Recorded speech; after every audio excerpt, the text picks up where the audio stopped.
Welcome to Townhall Talks, where we talk to state and city leaders around our area so you can get to know what's going on in your communities a little better. Today we are joined by Little Flock Mayor Jeff Van Sickler. Thank you so much for being here with us today. Thanks for having me. You have been the mayor for 5 years. You've lived there for 27. So we want to talk about what is Little Flock like for people who have never been. What's the population? What's the atmosphere? What's the community like? Oh, wow. It's, Little Flock's great. I've loved living there. Raised my family there. It's really kind of this oasis in the middle of all the other growing and hustling and bustling cities that surround us. Population's 3,055. Our growth is very slow. By 2050, I think we're supposed to be a little over 5,500 people, which for us, that's massive growth, but compared to the cities that surround us, that's not much at all. We've got 1 acre minimums out there, and we do have a lot of it's predominantly agricultural land. The majority of our people are on septic. We don't have a municipal sewer system out there, and we're serviced by either well water or Benton County Water District. Growth has been moderate, slow over the years, but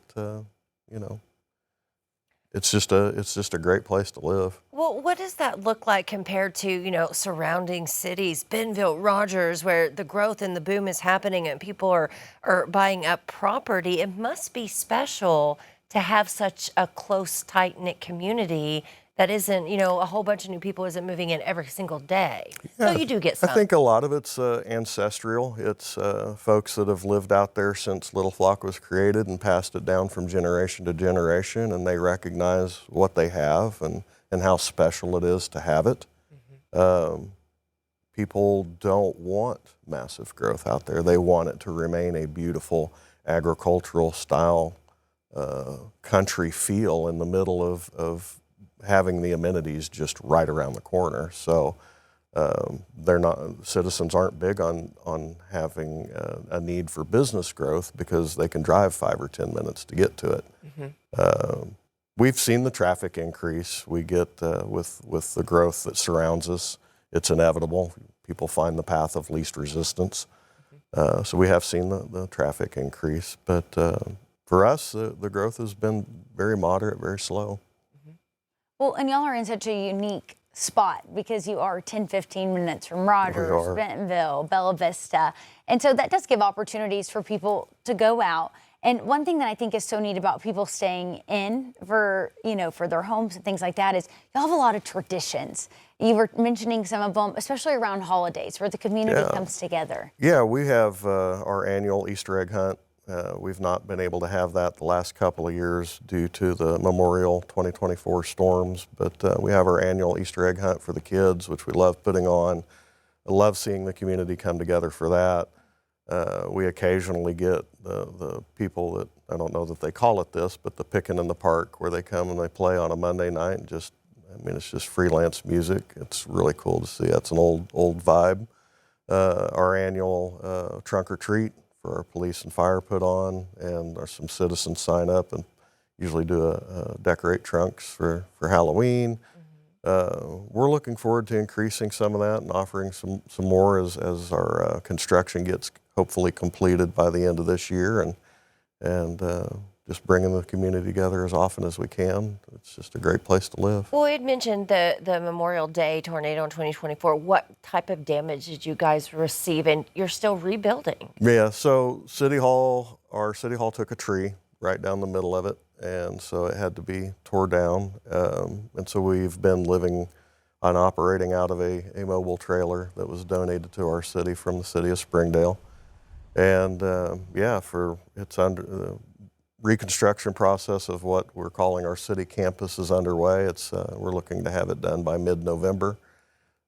Considerably more space for us, essentially, obviously, than what we had before, but definitely bigger than the mobile building. So I think it's between 5,500 and 5,900 square foot of space that'll have our administrative services, our court services, and our police force there. Okay.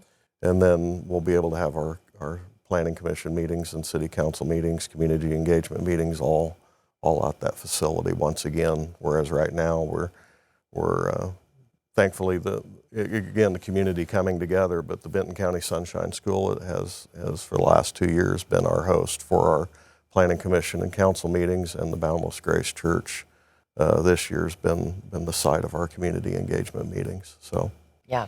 Well, and what some people might not know is after y'all were hit Memorial Day 2024, it was around Election Day as well. We had another tornado. Right again, I actually went out and covered that. And one thing that I thought was so neat was the amount of people you saw coming together, neighbors driving from down the street. I mean, people were even offering to make us breakfast out there covering it. And I think that says so much about y'all's community.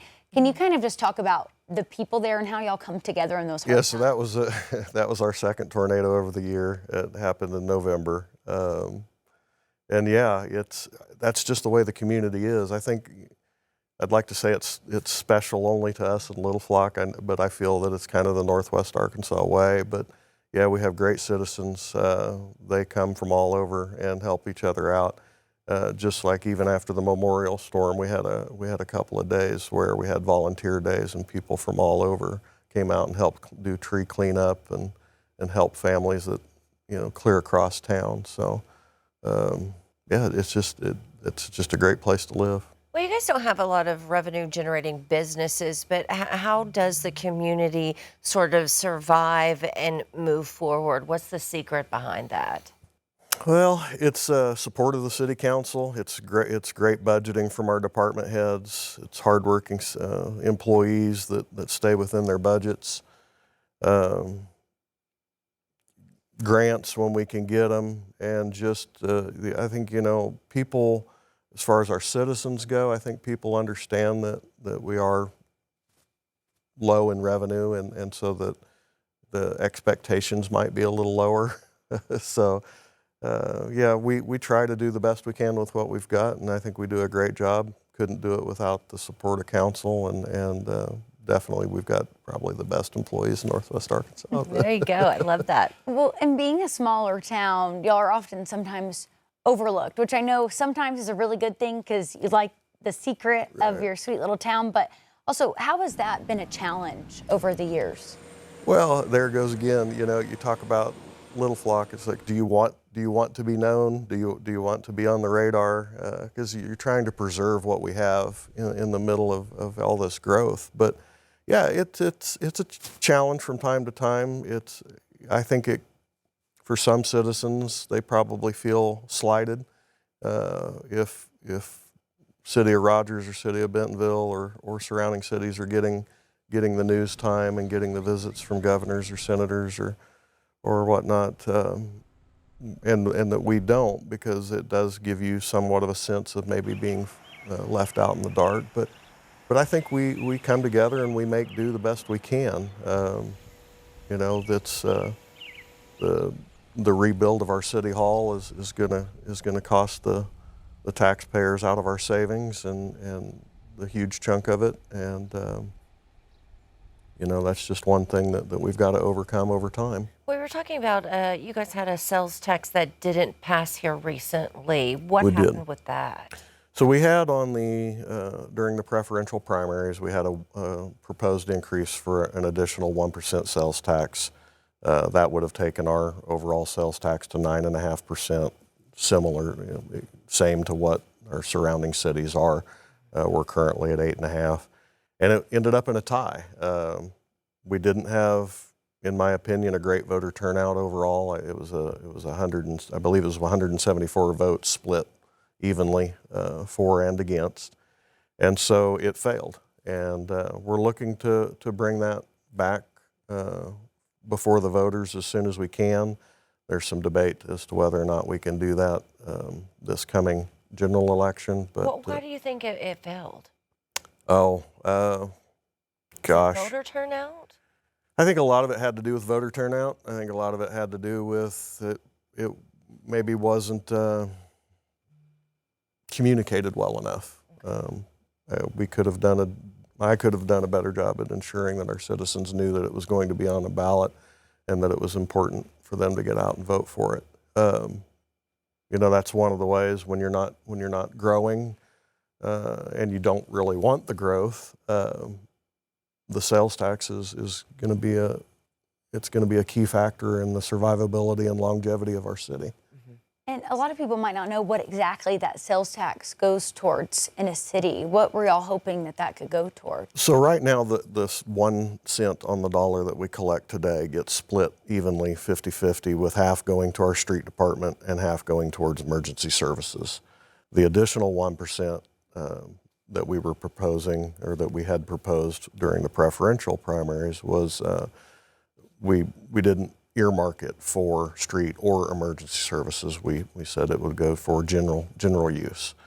And the reason I felt it was important to propose it that way is so that it wasn't restricted. Our priorities can change pretty fast these days. I think everybody recognizes that. Our streets a priority? Absolutely. Is our fire and police? Absolutely. Are our employees? You betcha. But everything's a well-laid plan until it changes, right? If you think about our recent disaster, it cost $1.5 million just in debris cleanup alone. That's just the debris cleanup. We don't have an additional 1.5 sitting around at this moment, not when you're talking about rebuilding a city campus and continuing to support our city. Whereas other communities might be able to set aside those kind of funds for the rainy day funds, if you will. We can't. We only generate about $1.8 million in revenue annually, in gross revenue annually anyway.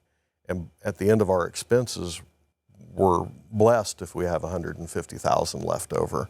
And that's on a year when you're not replacing vehicles. I've talked a lot about our great employees. They do get paid less than surrounding cities. Now, there are perks, obviously, of working in a smaller community, but you know, that doesn't, if you want to retain talent, just because they get a perk of living or working in Little Flock at a smaller community and may not have the same headaches, they still have the same costs as the grocery stores. They still face the pain at the pump.